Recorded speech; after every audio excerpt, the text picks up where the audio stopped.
안녕하세요. 저는 일찍이 남편을 잃고 긴 세월 과부로 살아온 60대 중반의 여자입니다. 이 말만 보면 참 박복한 인생이구나 하시겠죠? 실로 남편을 일찍이 떠나보낸 뒤 두 자식을 제가 다 건사했으니 일면만 본다면 충분히 그렇게 생각하실 수 있어요. 아이들이 사춘기에 막 접어들 무렵 갑작스럽게 찾아온 사별이라 우리 가족 모두 몸도 마음도 고생을 많이 했고요. 그리고 35의 나이로 딱 30년 전 친모가 세상을 떠났어요.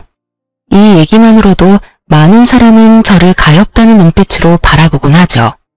하지만 지금 당당히 말할 수 있는 건 제 삶은 박복하다는 표현과는 맞지 않다는 거예요. 부모는 숨이 닿을 때까지, 아니 어쩌면 숨이 닿은 후에도 늘 자식을 염려하고 마음에 품듯 저의 친모는 그 어린 제게 모든 재산을 남겨주셨어요. 제 형제들의 친모의 뜻을 따라 제가 성인이 될 때까지 잘 관리해 주었고, 성인이 되었을 때 저는 그때 남겨준 돈으로 황무지 같은 땅을 하나 사게 되었어요. 그러나 당시 그 땅은 아무것도 없는 허허벌판이라 잊고 살아왔어요. 그땐 형제들이 저더러 부동산에 붓자도 모르는 바보라며 혀를 찼어요. 그런데 어느 순간 개발지역이 되어 어마어마한 값어치가 생겼죠. 거기다 제가 남편이 세상을 떠났을 당시 나왔던 그의 목숨값을 꼭 쥐고 있었던 터라 경제적으로 고난이라고 여길 만큼 힘든 경험은 덜었어요. 물론 그 시대에 여자 혼자 아이 둘을 키우기란 너무도 어려웠어요. 막중한 책임감 때문에 정신적으로 큰 부담을 안아야 했고, 일을 하면서 혼자 아이들을 케어하며 고군분투했거든요. 하지만 감사하게도 큰일 없이 절 덜 고생시키며 잘 자라주었고, 대학생이 되어서는 누가 시키지 않아도 자기 앞가림을 알아서 해주었어요. 얼마나 대단한지. 대학생활 내내 장학금을 놓치지 않은 것은 물론 첫째인 아들은 수석, 둘째인 딸은 차석으로 졸업까지 했을 정도로요. 그런 아이들이니 결혼하겠다는 말이 어찌나 서운했는지 모릅니다. 제 딸이 먼저 시집을 가고 아들은 그 후로 몇 년 있다가 장가를 갔어요. 비록 딸의 결혼을 반대한 적이 있긴 하지만 결혼 후에는 사위와 저 사이가 너무 좋았어요.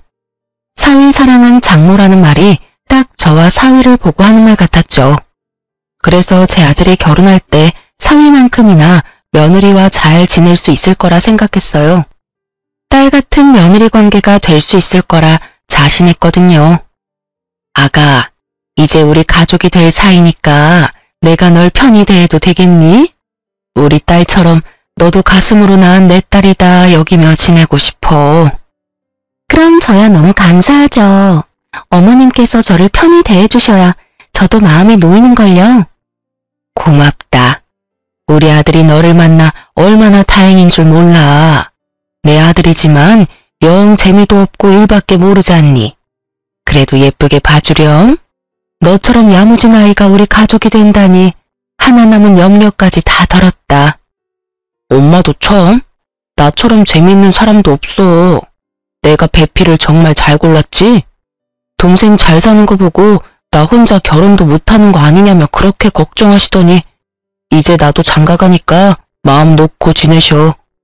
그래, 이제 엄마도 마음 편히 지낼 거야. 너희 다 가정 꾸려 지내니까 나도 나만 챙기면 되지 않니? 결혼하고 나면 내 집에 자주 올 필요도 없어. 엄마의 자유로운 생활을 방해하지 마렴. 우리 며느리는 참 똑부러지는 아이였기에 현명한 사람일 거라는 믿음이 있었어요. 그래서 결혼하면 아들과 정말 잘 살 거라고 생각했죠. 그때까지만 해도 이제 내 몸 하나만 잘 건사하며 자식들 걱정 안 시키고 잘 지내자 싶었던 터라 얼마나 마음이 가벼웠는지 몰라요. 하지만 이 모든 건 제 욕심이었던 걸까요? 아니면 시누와 며느리라는 고부관계는 아무리 노력해도 부모와 딸이 될 수 없는 건가요? 그렇게 예쁘던 며느리와 저도 결국 고부 갈등을 피해갈 수 없었어요. 심지어 아들 부부가 결혼한 지 몇 년이 채 되지 않았을 때부터요. 제가 관계의 첫 단추를 잘못 깨어 발단을 만들고 만 거죠. 제 배 아파 낳은 자식도 모르는데 남의 자식 속을 제가 어찌할 수 있었겠어요? 그런데도 남의 귀한 자식 제가 힘들게 만들면 안 된다는 생각에 열심히 딸과 아들 챙기듯 챙겨주었는데 그게 화근이 되었네요. 제 사위가 결혼 기념일 때면 그렇게 저를 신경 썼어요. 한 번은 자기들 결혼 기념일에 제게 한우를 사왔더라고요. 마침 아들네 부부도 제 집에 들른다고 하여 온 가족이 모였어요. 그래서 온 식구가 간만에 함께 식사를 나눴죠. 저는 미리 준비해둔 딸네 부부에게 작지만 축하 선물을 전했어요. 그런데 며느리가 그게 내심 부러웠던가 보더라고요. 어머, 어머님께서 자식 결혼 기념일까지 챙겨주시는 거예요? 저희도 얼마 전에 기념일이었는데 아가씨랑 서방님은 좋겠어요. 그랬니? 미안하구나. 내가 미처 몰랐어. 매년 이날만 되면 꼭 집에 와서 애들과 함께 식사하는 게 익숙해져서 기억에 남아 처음으로 준비해본 건데 본의 아니게 우리 며느리를 서운하게 해버렸네. 이걸 어쩌면 좋지? 서운하기는요. 괜찮아요. 어머님께서 일부러 차별하신 것도 아닌데요. 신경 안 쓰셔도 돼요. 저희가 아가씨네와 달리 어머님께 찾아뵙지도 않았는걸요. 며느리는 크게 내색하지 않았지만 제가 딸네 부부에게 선물을 전해주고 나서 기분이 가라앉았다는 게 느껴졌어요. 실로 그 후로 왠지 모르게 저를 피하는 듯한 느낌도 받게 되었던 터라 자꾸 마음에 걸리더라고요. 어떻게 해야 하나 고민하던 중 마침 2달 뒤 며느리의 생일이라는 걸 알게 되었어요. 그래서 며느리의 생일 선물 챙겨줘야겠다고 생각했죠. 조금은 덜 수 있지 않을까 싶었거든요. 그렇게 고심 끝에 고른 며느리의 선물을 전해주기 위해 생일 하루 전날 며느리에게 연락해 집 근처 커피숍에서 만나자고 했어요. 며느리는 갑작스러운 부름에 처음엔 놀란 듯 했지만 생일 선물을 받고는 화색이 돌더라고요. 하지만 그 자리에서 풀어본 선물을 보고는 표정을 확 구겼어요. 인상을 잔뜩 쓴 채 저를 쳐다보며 하는 말이 정말 기가 찼습니다. 어머님, 설마 어머님이 쓰시던 걸 포장만 해서 절 주신 건 아니죠? 그게 무슨 소리니? 누가 생일 선물로 쓰던 걸 준다는 거야? 내가 직접 가서 고르고 포장까지 부탁해 구매한 건데 무슨 문제 있니? 어머님, 이거 작년 시즌에 나온 팔찌잖아요. 선물이라면서 유행 다 지난 걸 주시면 어떻게 해요? 어? 내가 워낙 액세서리를 잘 안 해서 말이야. 직원이 추천해주는 것 중 내게 가장 잘 어울릴 것 같은 걸 골랐는데 팔찌에도 유행이 있는 줄은 몰랐구나. 그리고 저 이미 이 팔찌는 있는 거예요. 똑같은 걸 2개나 가지고 뭐 하나요? 어머님께서는 센스가 부족한 편이신가 봐요. 이러면 챙겨주고도 좋은 소리는 못 들으실 텐데요. 예, 너 무슨 말을 그렇게 하니? 참 의외의 모습을 오늘 보여주네. 네가 그 팔찌가 있는지 없는지 내가 어떻게 알겠어. 그리고 아무리 그래도 그렇지 사람 성의를 이런 식으로 표현하는 게 맞니? 제 엄마였으면 이렇게 돌려 말하지도 않죠. 딸처럼 여기신다고 했으니까 저도 조금은 솔직히 말씀드릴게요. 이 팔찌값만큼 돈으로 주시고 이거 환불해주세요. 뭐야? 돈으로 달라는 말은 도대체 왜 하는 거니? 선물이 마음에 안 든다고 시어미한테 지금 이렇게 말을 하는 게 맞는 거야? 참 황당해서 말도 안 나오네. 저는 잘 이해가 안 되네요. 제 생일을 축하해주기 위해 주신 선물이 마음에 안 들고 어머님께서는 액세서리 보는 안목은 없는 것 같으니까 그냥 그 값만큼 돈으로 주면 제가 알아서 유용하게 쓰겠다는데 뭐가 문제인가요? 가족이니까 터놓고 편하게 말하는 것 뿐인데요. 예, 그냥 선물 안 준 걸로 하자. 그렇게 안 받는데 어떻게 단둘이 있다고 곧바로 이런 모습을 보여? 돈이고 팔찌고 지금 상황에선 아무것도 내게 해주고 싶지가 않아. 사람 마음을 이런 식으로 무시하는데 내가 왜 네가 말하는 것처럼 하겠니? 시간 내서 나오느라 고생했으니 마저 차나 마시고 가렴. 저는 며느리의 뻔뻔한 말투에 화가 치밀었어요. 어째째한 사람이 되더라도 챙겨주고 싶지가 않아지더라고요. 아무리 마음에 들지 않더라도 이게 맞는 건가요? 하지만 며느리는 제가 선물 안 준 셈 치자고 하니 저더러 쫑팽이라며 선물도 받는 사람이 기뻐야 하는 것 아니냐며 따박따박 말대꾸를 하는데 정말 한 대 쥐어받고 싶은 심정이었어요. 그런데 결국 제 마음을 괴롭히는 말을 며느리가 하더라고요. 막말로 아가씨한테 하는 선물이면 신상이 뭐냐고 먼저 물어보지 않았겠어요? 재산 좀 있다고 며느리한테 함부로 하는 거야 뭐야? 뭐야? 내가 언제 내게 함부로 했다는 거니? 너는 어른 앞에서 말 가려할 줄도 모르니? 좀 전에도 그렇게 네 생각이며 감정이며 다 드러내면서 말하더니 너야말로 날 무시하는 거야?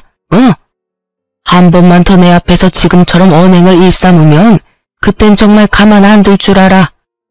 저는 너무 기분 나빠 참지 못하고 며느리를 나무랐고 그 뒤로 며느리와 제 사이는 정 같지 않았어요. 그런데 참 웃긴 게 며느리는 가족들 앞에서는 아무 일도 없었던 듯 저를 살갑게 대했어요. 저 역시 가족들 앞에선 구태여 내색하지 않았고요. 하지만 저와 며느리 단둘이 남기라도 하면 말 한마디 오가지 못했어요. 아니, 제 말이라면 들은 척도 하지 않았다는 게 더 맞는 표현이겠죠. 마치 제가 없는 사람인 듯 저와 눈을 맞추지도 제 말에 대꾸도 하지 않았거든요. 그렇게 지내오기를 수개월. 어느 순간부터는 며느리가 우리 집에도 잘 오려고 하지 않았어요. 그러던 어느 날이었어요. 제가 일을 하다 다쳐서 열흘 정도 간병이 필요했던 적이 있었죠. 그때 딸이 참 고생을 많이 했고요. 딸아이가 일까지 쉬면서 제 수발을 다 들어주었거든요. 그런데 하루는 딸이 급히 회사에서 연락받아 들어가 봐야 하는 일이 생겼어요. 아들에게 부탁했지만 설상가상으로 아들이 출장에 잡혀있던 터라 지방에 가 있어서 제 간병을 해줄 수 없다는 거예요. 하는 수 없이 아들은 며느리에게 부탁했고 가족들은 저와 며느리 관계가 나쁜 줄 모르니 거절도 못하고 저를 간병하러 아들을 대신해 왔던 겁니다. 며느리는 우리 집에 들어서는 순간부터 오만 짜증을 부렸어요. 그럼에도 나를 챙겨주러 온 며느리에게 고맙고 미안하다 말했죠. 하지만 그런 제게 며느리는 그런 인사말이 다 무슨 의미냐더군요. 그리고 며느리는 제 간병도 하는 둥 마는 둥 했어요. 거기다 밥상을 차려왔는데 냉장고에 딸이 해둔 국이며 반찬이 많은데 김치에 김에 밥만 덩그러니 차려오더라고요. 그래도 나 때문에 고생한다는 마음에 며느리에게 아무 말 하지 않았어요. 그런 저임에도 결국 며느리에게 소리치는 일이 생기고 말았네요. 제가 식사를 마치고 화장실에 가고 싶어 부축을 부탁했어요. 며느리는 인상을 딱 쓴 채 저를 부축하는데 제가 들으라는 듯 혼잣말을 하는 거예요. 간만에 쉬는 날인데 이게 무슨 시간 낭비인지 원. 돈이 없는 것도 아닌데 간병인을 쓰지. 가족들 고생은 혼자 다 시키네. 너 지금 뭐라고 했어? 지금 나더러 들으라고 귓가에 대고 그따위 말을 한 거야? 아, 왜 괜히 큰 소리 치고 그러세요. 귀청 떨어지는 줄 알았네. 제가 무슨 틀린 말을 한 것도 아닌데 왜 역정을 내고 그래요? 정말 너 못 쓰겠구나. 그래, 내가 아파서 내게 몇 없는 쉬는 날 고생시켜 유감이다. 나도 네가 그 말을 하기 전까진 미안함이 가득이었는데 되려 그렇게 툭 까놓고 말해주니 내게 이렇게 큰 소리도 칠 수 있고 아주 고맙다. 아, 진짜 와서 고생하는 사람한테 왜 이러는 거야? 어머님, 지금 저 없으면 어머님 수발 들어줄 사람 없어요. 이럴 땐 들어도 못 들은 척 잠자코 계시는 거라고요. 뭐? 네 도움 필요 없다. 돌아가. 너처럼 싹퉁머리 없는 애랑 조금만 더 붙어 있다간 속에서 천불이 날 지경이니까 그만 가. 어디서 이런 못돼 처먹은 것이 들어와서는 사람 속을 매번 이리도 뒤집어대. 흥, 가라고 하면 누가 못 갈 줄 알아요? 다치더니 제정신이 아니네. 노망이 나도 단단히 났어. 어디 어머님 혼자 간병 잘해보시던가요, 그럼. 저는 결국 며느리에게 나가라고 소리쳤고 며느리는 그런 제 말에 이때다 싶었는지 횡하니 집을 나가버리고 말았어요. 그날 저의 몰골은 정말 말도 아니었어요. 딸아이가 퇴근하고 돌아와서는 제 꼴을 보고 기양을 했더라니까요. 새언니는 어디 갔느냐며 단단히 화가 났던 딸을 달래느라 진을 뺐어요. 결국 딸과 아들 모두 그날 처음으로 며느리의 민낯을 알게 되었어요. 그 후로 한참 동안 며느리의 얼굴도 못 봤어요. 제가 나중에 연락을 해봤지만 전혀 받지 않았죠. 명절 때마저도 집에는 들러보지도 않았고요. 저는 도대체 내가 뭘 그리도 잘못한 거냐며 자식들에게 물었어요.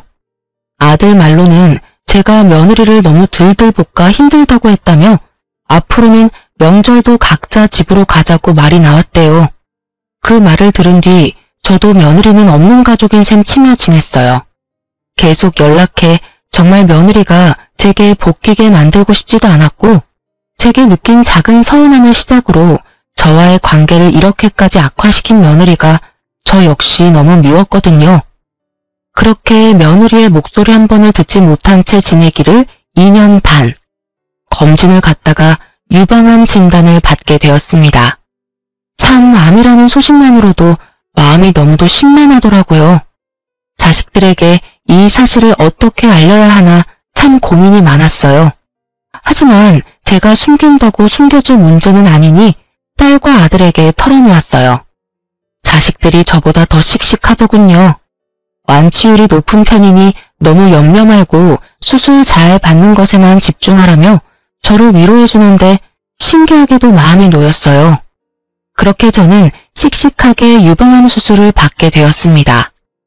그런데 짧지 않은 기간 동안 단 한 번도 코빼기도 안 보이던 며느리가 회사에 연차까지 내고 저를 간병하겠다며 나서는 거예요.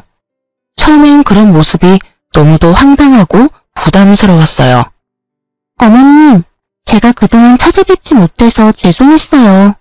어머님께서 아프다는 소식을 들으니 그제야 정신이 좀 들더라고요. 그동안 제가 너무 무례하고 경솔한 태도로 지냈다는 걸 느꼈어요. 그러니 이번만큼은 제가 어머님을 돕고 싶어요. 그래, 네가 용기를 내어줬다니 고맙다. 그간 쌓인 안 좋던 감정 나도 털어내마. 하지만 괜한 고생할 필요 뭐 있니? 우리 애들한테도 간병해주지 않아도 된다고 이미 말해뒀으니 너까지 신경 쓸 것 없어. 어머님, 제 마음 성의를 이렇게 무시하시면 제가 너무 서운하네요. 제가 반성하는 마음으로 어머님을 챙기고 싶어 그래요. 좋은 마음으로 너그러이 이해해주시고 허락해주세요. 얘가 이번엔 왜 이리도 집요하게 굴어? 괜찮다니까. 내 몸 하나 내가 건사 못하겠니? 걱정해주는 마음은 고맙지만 정말 내가 알아서 할 수 있으니 이 이야기는 그만하고 오늘은 그만 돌아가렴. 며느리는 그날따라 유독 집요하게 고집을 부렸어요. 한사코 괜찮다는 제 말에 서운하다는 표현까지 하는데 정말 제가 나쁜 말이라도 한 것처럼 마음이 좋지 않더라고요. 하지만 다른 큰 병도 아니고 앞으로 건강관리에만 힘쓰고 병원만 꼬박꼬박 잘 다니면 되는 걸 무슨 간병까지 받으며 자식들 고생을 시키겠어요. 그런데 다음날 며느리가 아들을 어떻게 구워 삶았는지 아들과 함께 찾아와서는 또다시 간병 이야기를 꺼내더군요. 엄마, 그러지 말고 이번엔 며느리 챙김 받으면서 편하게 지내요. 요 며칠 수술 받고 병원에 있느라 고생하셨잖아요. 며칠만이라도 챙김 받으면 엄마도 편하고 더 좋을 거예요. 저희도 안심되고요. 저번에는 모른 척 하던 애가 갑자기 무슨 마음을 먹고 간병을 다 해준다니. 애가 어디 밥을 잘못 먹은 것도 아니고 안 하던 짓을 왜 갑자기 하겠다는 건지 원. 저번엔 간병도 부축도 뭐 하나 제대로 해주질 않았다. 같이 있으면 내가 더 불편했어. 그러니 너가 잘 말해서 간병은 필요 없다고 말해주렴. 에이 엄마, 저번엔 반성 많이 했대요. 엄마가 그렇게 아픈 줄 몰랐다면서 이제라도 며느리 도리 해주겠다는데 제가 어떻게 거절해요. 엄마랑 더 가깝게 잘 지내고 싶은 마음에 노력하는 거니까 엄마가 이번에만 좀 져주세요. 네? 그런 말을 듣고 어떻게 또 거절을 하겠어요? 결국 저는 며느리의 도움을 며칠 받기로 했어요. 한번 간병받을 때 며느리와 대치가 있던 적이 있으니 걱정이 앞섰던 게 사실이에요. 하지만 며느리는 그런 제 염려와 달리 저를 정말 살뜰히 챙겨주었어요.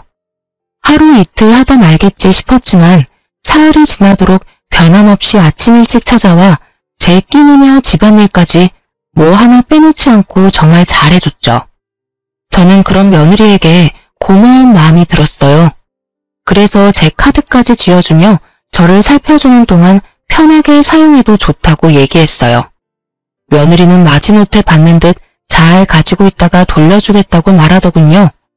저는 정말 이래서 가족이 최고구나 하는 생각도 하게 되고 며느리와 거리를 두고 지낸 것에 대한 미안함이 절로 들더라고요. 그렇게 며느리가 우리 집을 와 저를 간병해준 지 일주일쯤 지났을 때였어요. 아침 7시면 알람 시기라도 된 듯 왔던 며느리가 점심때가 다 지날 때까지도 오지 않는 거예요. 혹시 저를 챙기다 몸살이라도 난 건 아닌가 걱정이 되어 전화를 걸어도 안내 음성만 들릴 뿐 연결이 되지 않았어요. 오후 4시 다 될 때까지도 깜깜무소식이라 아들에게라도 연락해 며느리의 안부를 물으려는 찰나 현관문이 열리는 소리가 들렸어요. 우리 집에 들어온 사람은 다름 아닌 며느리였습니다. 그런데 며느리 손에 엄청난 양의 쇼핑백이 들려있는 게 아니겠어요?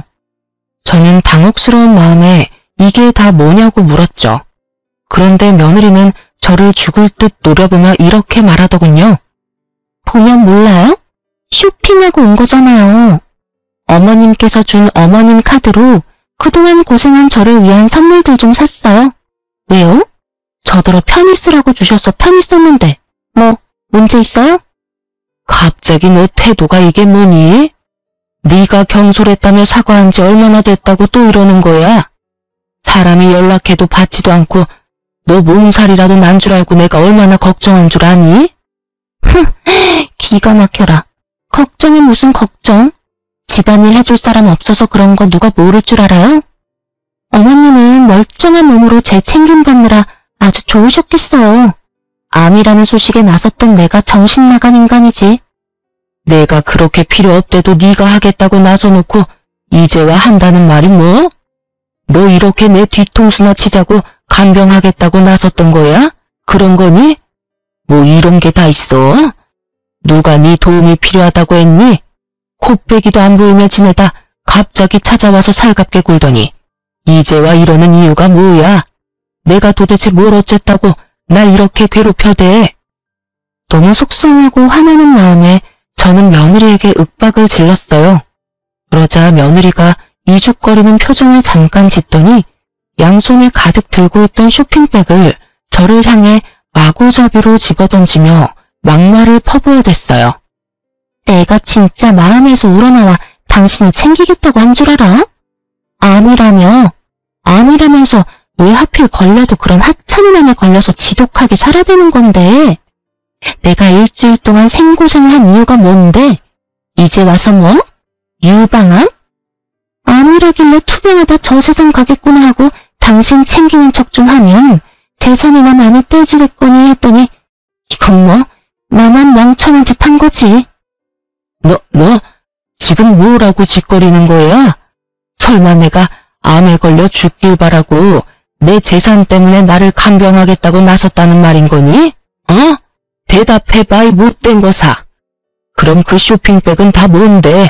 그건 다 뭐냐고? 늙어서 이해력도 딸리는 거야?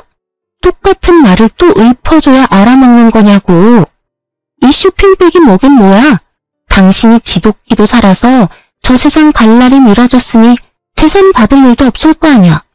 그러니까 이렇게라도 회포 풀고 당신 돈이라도 펑펑 쏘대면서 보상이라도 받아야 할 것 아냐. 그날 저는 처음으로 며느리의 머리채를 잡으며 고함을 질렀습니다.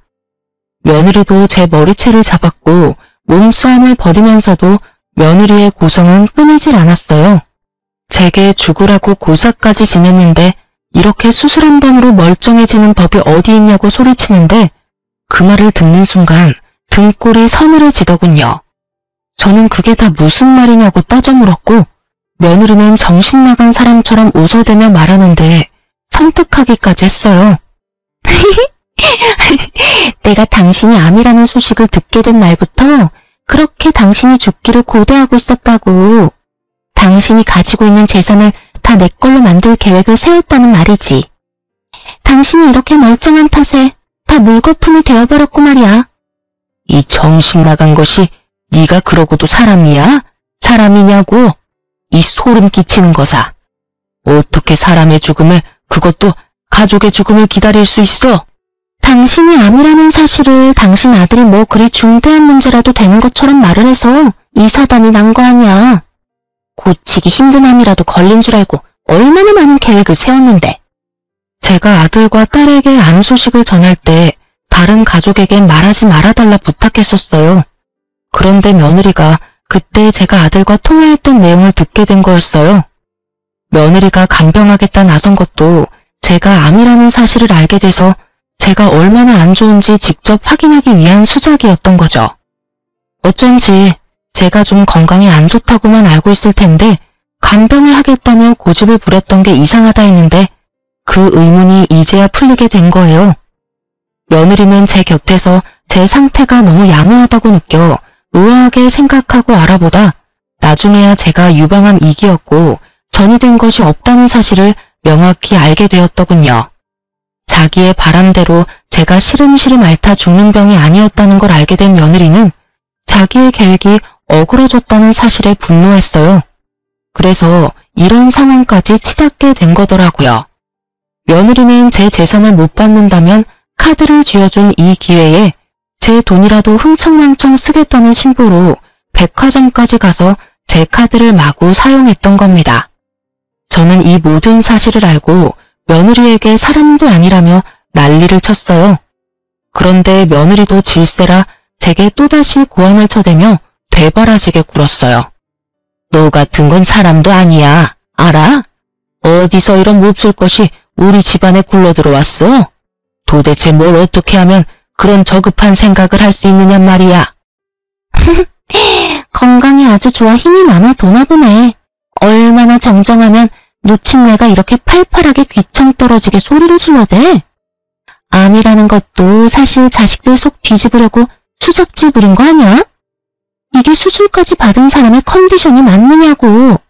진정한 악질은 내가 아닌 당신이야. 너 원래 이런 아이였던 거니? 결혼 전 내가 알던 너라는 아이는 다 거짓인 거야? 어떻게 사람의 목숨을 가지고 그런 생각까지 해? 도대체 어떻게 하면 그런 말도 안 되는 소리를 아무렇지 않게 할 수 있느냔 말이야? 당신의 돈이 날 이렇게 만든 거야. 그게 아니라면 어떻게 내가 이럴 수 있겠어? 안 그래? 나를 잠재우고 싶어? 예전의 나를 원해? 그렇다면 당신 재산 나한테 상속해. 그럼 당신이 원하는 가면 다시 써줄게. 그것도 평생. 이날 저는 며느리의 본 모습을 온 가족에게 알려야겠다고 생각했어요. 정확히 말하면 제게만 이러는 며느리의 태도와 이런 불순한 마음을 가진 사람이라는 사실을 숨길 수 없었어요. 그래서 저는 무작정 핸드폰을 집어들어 아들에게 연락하려 했어요. 그런데 이 과정도 호락호락하진 않았습니다. 며느리가 살기 가득한 눈을 하고서 제가 원하는 대로 되게 할 줄 아냐며 달려들었어요. 제가 자식들에게 연락을 못하게 하려고 안달이 나서는 제 핸드폰까지 빼앗아 집어던지는 행동까지 하면서 말이에요. 며느리가 집어던진 제 핸드폰은 거울로 향해 날아갔고 거울이 깨지면서 파편이 사방에 튀고 난리도 아니었어요. 참 다행이었던 것은 제 아들이 그날 일이 일찍 끝나게 되어 저도 살펴볼 겸 며느리가 오후라도 편히 쉬게 해주기 위해 퇴근 후 제 집으로 곧장 왔던 겁니다. 아들은 복도까지 새어나가는 큰 소리를 듣고는 처음에는 집을 잘못 찾아왔나 싶어 주춤하던 차에 거울 깨지는 소리를 듣고 놀란 마음에 급히 현관을 열고 들어왔어요. 때마침 며느리는 제게 개수작을 부리려고 한다며 제 뺨을 내리쳤고 이 모습을 아들이 전부 보게 되고 말았어요. 그런데 정말 소름이 돋는 건 그 후 며느리의 태도입니다. 무슨 말이냐고요? 며느리는 아들의 등장을 뒤늦게 알고는 귀신같이 자신의 본 모습을 감췄어요. 손까지 덜덜 떨며 오해라고 연기를 하는데 여우주연상감이다 싶은 생각이 들 정도로 무섭더라니까요. 당신 지금 뭐 하는 짓이야? 집안 꼴은 또 이게 다 뭐야? 당신 엄마한테 무슨 짓을 한 거냐고. 자기야, 지금 당신이 본 모습은 오해야. 내가 어머님께 무슨 짓을 한 게 아니야. 믿어줘. 정말이야. 지금 그 말을 나더러 믿으라고? 네가 우리 엄마 얼굴에 손대는 모습을 내 눈으로 봤는데 장난해? 그럴 만한 이유가 있었어. 내가 오늘 어머님께 말씀드리고 좀 늦게 왔는데 그게 마음에 안 드셨는지 핸드폰까지 집어던지면서 화를 내시더니 자기가 웃음내면서 내 머리채까지 잡고는 분노하셨어. 그러더니 갑자기 자기 뺨을 때리라며 무섭게 윽박 지르셨어. 그래서 하는 수 없이 어머님이 시키는 대로 했을 뿐이야. 정말이야. 지금 장난해? 그 말을 믿으라고 하는 말이야? 우리 엄마가 정신이 어떻게 되지 않고서야 당신한테 그럴 리가 없잖아. 정말이야. 내게만 유독 이러시니 그동안도 시댁에 거름하지 않았던 거란 말이야. 어머님, 제가 죄송해요. 내일부턴 늦지 않을게요. 저는 어머님이랑 가족들에게 선물을 주고 싶은 마음에 늦을 것 같다고 말씀드리고 다녀왔을 뿐인데 이렇게 어머님께서 화내실 줄은 꿈에도 몰랐어요. 저는 그런 며느리의 모습에 다리에 힘이 풀려 그대로 바닥에 주저앉고 말았어요. 이리도 무서운 사람인 걸 알지 못했던 과거가 이런 상황까지 와버린 현재가 너무 싫더라고요. 아들은 그런 제 모습에 한 걸음에 달려와 저를 부축했어요. 저는 크게 심호흡을 한 뒤 며느리에게 한 발 가까이 다가가 그대로 며느리의 뺨을 내리쳤습니다. 며느리는 사시나무 떨듯 겁에 질린 표정을 하며 자기의 뺨을 감싸더군요. 저는 그런 며느리의 모습을 무시한 채 아들에게 말했어요. 아들, 잘 왔어. 이제 나도 마음이 편하네. 가서 홈카메라 확인해보렴. 며느리의 말이 맞는지 네가 직접 확인하는 게 좋겠어. 홈카메라라뇨? 그런 게 이 집에 있을 리 없잖아요. 무슨 그런 말도 안 되는... 왜 없다고 생각하니? 2년 넘게 우리 집에 올 일이 없으니 네가 몰랐을 뿐이야. 네 본 모습이 얼마나 잘 담겼는지 나도 궁금하네. 요즘 세상이 참 좋아? 그렇지? 사실 제가 수술받은 직후 자식들에게 간병 부탁을 하고 싶지 않아 상의한 끝에 며칠만이라도 간병인을 쓰자는 이야기가 나왔어요. 그런데 우리 애들이 불안한 마음을 표현하길래 자식들을 안심시키기 위해 설치해 두었던 거예요. 며느리는 우리 집에 홈카메라가 있다는 것을 알고는 얼굴에 핏기가 다 마른 듯 사색이 되었습니다. 아들은 곧장 안방에 설치된 홈카메라를 확인했어요. 며느리가 내게 했던 언행이 모두 탄로났고 아들은 며느리를 쥐잡듯 잡으며 당장 이혼 소장을 날리겠다고 난리를 쳐댔습니다. 하지만 며느리는 끝까지 다 오해라며 제가 하지 않은 잘못들까지 만들어가며 계속 거짓말을 해대더군요. 그러나 이제와 그런 게 다 무슨 소용이겠어요. 이미 며느리의 만행이 담긴 것을 아들이 직접 봐버렸는데요. 며느리는 아들의 바지가랑이까지 붙들며 아니라는 말만 되풀이하며 포효했어요. 결국 본 모습을 제 아들에게 보이고만 며느리는 내쫓긴 건 물론 이혼 소송까지 당했어요. 그런데 왜 며느리가 이렇게까지 아들에게 목을 맸는지 아시나요? 실은 우리 아들은 돈에 관해서는 머리가 빨리 돌아가거든요. 그래서 일적으로 번 돈을 어마어마하게 불린 자산가예요. 며느리는 그런 우리 아들의 능력과 돈을 사랑했던 거죠. 나중에야 아들을 통해 알게 된 사실 중 하나가 있는데 바로 며느리가 물욕이 어마어마했다는 거였어요. 며느리는 시댁에 왕래하지 않는 동안에 자기가 버는 돈은 자신을 치장하는 데 전부 쓰고 생활하는 건 전부 제 아들의 돈으로 지냈더라고요. 아들은 그런 상황에서도 한 번도 며느리를 탓하지 않고 참으며 지냈던 거였어요. 그런데 저를 대하는 태도를 알게 된 것과 저의 죽음에 대해 가벼이 여긴 것, 그리고 복수심을 느끼며 제 돈으로 그것을 풀었던 점까지 이 모든 걸 알고는 더 이상 참으면서까지 부부의 연을 이어갈 가치가 없었던 거예요. 거기다 며느리의 만행은 이혼 소송에서 아들이 유리하게 작용하는 발판이 되어주었어요. 며느리는 그렇게 땡전 한 푼 받지 못했을 뿐 아니라 어마어마한 위자료까지 아들에게 줘야 했습니다. 그런데 이 정신 나간 것이 이혼 후에 그리도 아들을 찾아와서는 돈이 없어 위자료를 못 준다고 진상을 부렸어요. 재산 한 푼 못 받은 것도 억울한데 무슨 위자료냐며 돈도 많으면서 욕심내지 말고 위자료는 받은 셈 치라고요. 아들이 이혼 후 제 집에 들어와 함께 지냈는데 저희 집까지 찾아와서는 아들을 그렇게 볶아대더라고요. 그렇게 지낸 지 두어 달쯤 됐을까요? 또 찾아와 복도에서 며느리와 아들이 한참을 실랑이하기에 더는 참지 못하고 제가 현관문을 열고 나가 이전 며느리의 얼굴을 내리치며 소리쳤어요. 위자료 줄 돈이 없어? 네가 내 아들과 살면서 사된 명품들만 팔아도 돈 몇천 구하는 건 일도 아니라는 거 여기서 모르는 사람이 어디 있다고 뻔뻔하게 수작을 부려? 이혼한 마당에 이제 내 시무도 아니면서 참견질하지 마요. 우리 일이니까 빠지라고요. 명품을 팔든 말든 다 내 마음이야. 당신이 뭔데 나한테 이래라 저래라야? 당신만 아니었어도 여전히 내 삶은 내가 원하는 대로 굴러갔을 거야. 이게 다 당신 때문이란 말이야.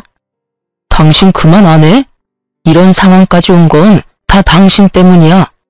당신의 모든 게 이렇게 만든 거라고. 그러니 탓을 하려거든 너를 탓해. 그게 무슨 소리야? 당신 엄마만 아니었어도 당신이 내 모습을 알게 됐을 리 없잖아. 그러면 당신은 아무것도 모른 채로 지금껏 결혼 생활을 유지해왔을 텐데 그게 어떻게 나 때문이야? 넌 지겹지도 않니? 제발 우리 좀 그만 괴롭혀. 네가 누굴 탓하든 그건 네 자유지만 돈돈거리며 찾아오는 짓 그만 집어치워. 내 아들 덕에 사모은 명품들이 뭐라고 지금껏 정신 못 차리고 욕심만 부려대. 이전 며느리는 날 노려보며 말하는 것도 모자라 다 나 때문에 이런 사달이 났다며 한 번만 더 이래라 저래라 하면 가만두지 않겠다면서 눈이 뒤집혀서는 고성을 질러댔어요. 아들은 그런 이전 며느리에게 위자료 줄 돈 없다고 한 번만 더 잡아떼며 찾아오면 또다시 법정에서 마주할 줄 알라며 한 푼어치도 다 받아낼 테니 그런 줄 알라고 딱 잘랐어요. 그러자 이전 며느리는 내 아들의 바짓가랑이를 잡고는 함께 살아온 정을 운운하며 눈물 바람까지 하더라고요. 우리 안 좋게 이혼을 했어도 그간 함께 살아온 정을 생각해서라도 나 좀 봐줘. 우리한테 안 좋은 날만 있던 게 아니잖아. 분명 좋은 추억도 많고 나 많이 사랑했잖아. 그러니까 제발 이렇게 끝까지 날 궁지로 몰지는 말아줘. 응? 그래, 내가 너랑 함께 지내온 시간을 생각하면 피가 거꾸로 솟는 기분이야. 이리도 뻔뻔하고 악질 중에 악질인 여자를 멍청하게 이해하며 살아온 내 시간들을 전부 되돌리고 싶어 미치겠다고. 그러니 더는 내 속 긁지 마. 알겠어? 어떻게 그런 말을 할 수 있어? 그래도 사랑했던 여자한테 어떻게 그런 모진 말을 해. 위약금만 받은 셈 쳐주면 찾아오지 않는다고 했잖아. 돈도 많으면서 그게 그렇게 어려운 거야? 도대체 왜 끝장을 보려고 그러는 건데. 내가 가엾지도 않아? 내게 이렇게 버려진 내가 가엾지 않느냐고. 아들이 괴롭다는 듯 소리치는 모습에 어찌나 눈물이 핑 돌고 이전 며느리가 사무치게 미운지 비련의 여주인공이라도 된 듯 가련한 척 눈물을 훔치는 모습에 집에 들어가 굵은 소금을 냅다 한 바가지 들고 나와서는 마구 뿌려댔습니다. 썩 꺼져. 이 버러지만도 못한 거사. 내 자식 앞에서 그리고 내 앞에서 당장 사라지란 말이야. 이 악마보다도 더 악마 같은 거사. 내 눈에 흙이 들어와도 내게 베풀 아량은 없으니 그만 돌아가. 애수 없는 것. 이 인간이 진짜 미쳤나? 이게 뭐 하는 짓이야? 짜증나. 일 때 못 낄 때 분간도 못하는 놓친내가? 진짜 똥이 더러워서 피하지 무서워서 피하나? 간다 가. 한 사람 인생을 이따위로 망쳐놓고 당신은 떵떵거리며 잘 살 것 같아? 두고 봐. 내가 당신 지옥에 빠뜨릴 거야. 결국 이전 며느리는 제가 뿌려댄 굵은 소금을 왕창 맞고 제게 악담을 퍼부은 뒤 제 발밑에 침까지 뱉고는 돌아갔어요. 그리고 얼마 후 이전 며느리는 아들에게 위자료를 보냈더라고요. 그렇게 악연이 끝났다고 마음을 놓고 지낼 때 이전 며느리는 또 우리 집에 찾아왔어요. 그런데 이번엔 아들의 바짓가랑이가 아닌 제 바짓가랑이를 잡는 일이 생겼습니다. 알고 보니 며느리는 제 말처럼 위자료를 자기가 가지고 있던 명품을 팔아 마련해서 주었던 거였어요. 그러나 그 후에 이전 며느리는 생활고에 시달리게 된 거예요. 그런데 그 생활고가 참 말도 안 되게 생겼더군요. 이전 며느리는 명품 사재기를 끊지 못했고 아들과 부부였을 때 가진 물욕을 버리지 못한 채 자기가 버는 돈으로 명품을 사드는 바람에 카드 빚이 어마어마하게 불어나고 말았던 거죠. 그렇게 위자료를 준 지 석 달 만에 제게 찾아와서는 아들과 재결합을 할 수 있도록 힘 좀 써달라며 애원을 해댔어요. 어머님, 제가 경제적으로 힘들어 보니까 이제야 제가 얼마나 행복한 결혼 생활을 했던 건지 알겠어요. 제발 민석 씨와 재결합할 수 있도록 힘 좀 써주세요. 그게 무슨 말도 안 되는 소리야. 네가 그동안 했던 모든 걸 알고도 너를 어떻게 다시 가족으로 받아들이니? 우리 가족이 우습니? 어? 나랑 내 아들이 우스워? 우습다뇨. 전혀 그런 거 아니에요. 어머님, 저 정말 진심으로 깨우친 게 많아요. 제가 어머님께 했던 언행 모두 이렇게 싹싹 빌며 사죄드릴게요. 재결합하도록 도와주시면 다시는 어머님께 그런 모습 보이지 않을 거예요. 맹세할게요. 완벽한 며느리 그리고 아내가 될게요. 그러니까 제발 저를 용서해 주시고 민석 씨한테 말 좀 잘해주세요. 네? 예, 제발 이런 말도 안 되는 소리 하러 자꾸 찾아오지 마. 이 집에 너 반기는 사람 누가 있다고 이리도 와서 사람 골머리를 썩히는 거니? 네 생활고는 네 그 씀씀이 줄이고 갚아가면 되지 않니? 네가 어떻게든 메꾸고 네 인생 네가 잘 가꿔가며 살아. 우리 집안과 너는 이제 정말 끝났잖아. 과거에 집착하면 할수록 너도 힘들어지는 거야. 알겠니? 가르치려 들지 마시고 전 남편이랑 재결합하는 것만 힘써줘요. 제가 이 나이에 가르침을 받을 필요는 없잖아요. 저도 어머님이 좋아서 전 남편이랑 다시 잘해보려는 건 아니에요. 남편의 어머님이니까 그냥 적당히 선 지키며 지낼 거고 그래서 이전에 제 모습은 보여주지 않겠다고 말할 수 있는 거고요. 그러니까 제게 훈계 말고 전 남편 설득을 해주세요. 참나, 내가 왜 그래야 하니? 과거엔 몰라도 이제 넌 내 마음에 들지 않는 아이야. 아니 넌 절대 우리와 다시 가족이 될 수 없는 아이야. 그러니 괜히 서로 감정 상하는 만남 그만두고 너도 네 삶을 살아. 질척대는 모습 더 보여 좋을 거 없어. 네가 무슨 말을 한들 넌 이제 우리 집안과 끝이야. 어머님 때문에 제가 이혼당한 거잖아요. 그러니까 절 도와서 다시 원래 자리로 돌려놔요. 내가 있을 자리는 어머님 아들 옆이니까요. 당신 아들은 내가 있는 한 재혼도 못할 줄 알아? 귀한 아들 늙어 죽을 때까지 혼자 있고 보고 싶은 거 아니면 나와 재결합하는 거 도와요. 이 끈질기게도 못된 거사. 냉수 마찰하고 속이나 차려. 그리고 다시는 우리 근처에는 얼씬도 하지 마. 속에서 천불이나 참지 못하고 냄비 한가득 찬물을 가득 담고는 고약한 년 얼굴에 다가가서는 부어버렸어요. 그리고는 바로 우리 집에서 내쫓아버렸죠. 하지만 이 속도 없는 것은 몇 번이나 다시 찾아와서 재결합을 운운했어요.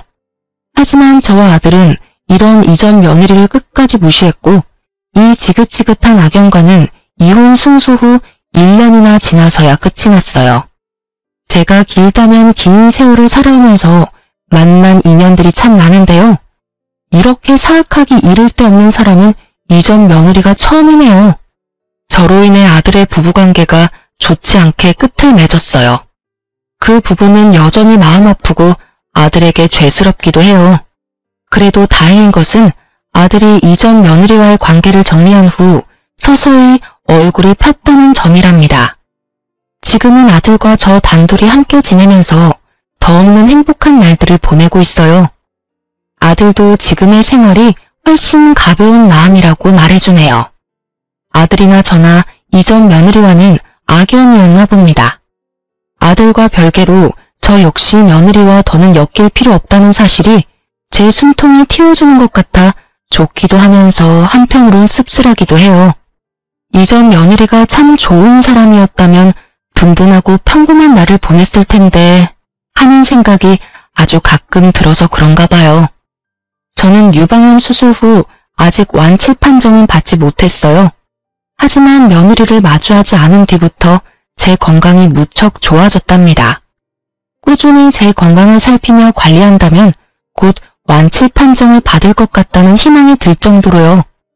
이전 며느리의 소식은 그 후에 딱 한 번 들은 적이 있어요. 1년이 넘도록 물욕을 버리지 못해 결국 사채까지 썼다고 하더라고요. 그 돈을 갚지 못해 아들에게 도와달라며 연락을 해온 적이 있어 알게 되었어요. 그때 아들이 이전 며느리의 연락처를 차단해 그 뒤로는 소식이 끊겼고요. 이런 일을 경험하고 보니 며느리와 꼭 맞는 말은 흥망성쇠가 아닐까 싶어요. 제 아들과 잘 지내던 때를 등지고 결국 결과적으로 망하게 되었으니 말이에요. 저는 이 일을 계기로 모든 일에는 부귀 빈천이 있음을 다시금 깨닫게 되었던 것 같아요. 앞으로는 우리 가족들과 함께 남은 생을 활짝 꽃피우며 향기로운 날로만 채워가고 싶어요. 흥망성쇠와 부귀 빈천이 물레바퀴 돌듯 한다는 말을 늘 생각하며 지금 저의 재산에 자만하지 않고 저라는 사람의 가치를 알고 늘 제 사람들을 잘 보살피고 베풀며 살아갈 거예요. 살면서 나의 태도가 얼만큼 내 삶을 좌우하는지 너무도 잘 알게 된 경험이었다 생각하며 제 아들도 저도 서로를 보듬으며 그렇게 더없이 찬란한 앞으로를 위해 나아갈 겁니다. 제 사연을 들어주신 많은 분께도 찬란히 꽃피는 날들 가득하기를 바라며 마칩니다. 들어주셔서 감사합니다.